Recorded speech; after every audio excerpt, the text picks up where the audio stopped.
Nakahanda na ang halos 10,000 pulis na i-deploy para tiyakin ang kaligtasan at seguridad sa gaganaping rally bukas June 28 sa People Power Monument sa EDSA. Ayon sa PNP, ang mga pulis ay i-deploy sa mga pangunahing lugar ng pagtitipon, mga tanggapan ng pamahalaan at pangunahing lansangan.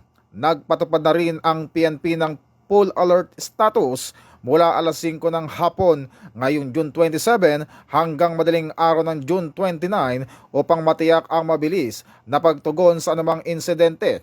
Samantala, inatasan ni PNP Chief Police General Jose Melencio Nartates Jr.